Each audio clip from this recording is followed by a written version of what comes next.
ایک واقعہ آپ نے بتایا کہ بدر کے موقع پہ حضرت محمد صلی اللہ علیہ وسلم نے کہا کہ یہاں پڑاؤ کرتے ہیں، تو کسی صحابی نے آگے سے جرأت کر کے پوچھ لیا کہ آپ کا فرمان ہے یا پھر اللہ نے کہا ہے؟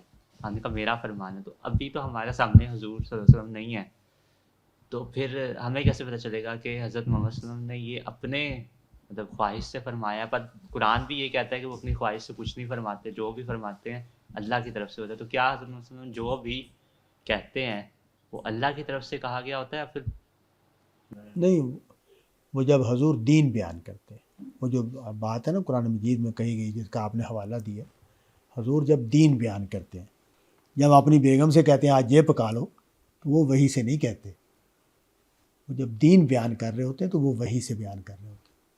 ہاں یہ بات جو ہے نا، یہ قرآن مجید چونکہ ہمارے پاس اللہ کی کتاب ہے، پوری طرح محفوظ ہے، تو یہاں ہمیں کوئی مشکل پیش نہیں آتی کہ ہم یہ فرق کریں کہ یہ حضور کی ذاتی بات ہے یا دین کی بات ہے.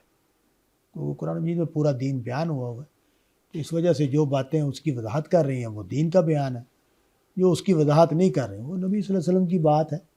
جیسے یہ حضور نے مختلف موقعوں پر لوگوں کو کچھ علاج تجویز کیے کہ یہ کسی نے کہا جی مجھے فلاں تکلیف ہے، تو حضور نے کہا یہ کام کر لو، یہ فلاں دوائی کھا لو یا فلاں جڑی بوٹی کھا لو. تو یہ حضور کا اپنا تجربہ اور مشاہدہ تھا، یہ دین نہیں ہے، نہ یہ اللہ کی بات ہے. مگر وہ ایک کوئی نہ کئی آیت کے زمرے میں ہی آتی ہے نا. ہاں آتی ہے، لیکن یہ کہ یعنی ایسی کوئی روایت نہیں ہے کہ جو قرآن سے زائد کوئی چیز بیان کر رہی ہے، ایسی کوئی روایت موجود ہی نہیں ہے. یعنی فکر کرنے کی ضرورت نہیں ہے، ایسی کوئی روایت موجود نہیں ہے.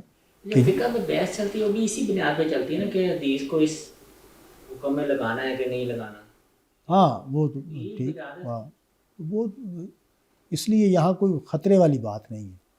ہاں جو چیزیں غلط ہوئی ہیں حدیث کے نام پر، اس کو ہمارے علماء نے پکڑ لیا، ان کو بتا دیا کہ یہ چیزیں غلط ہوئی ہیں.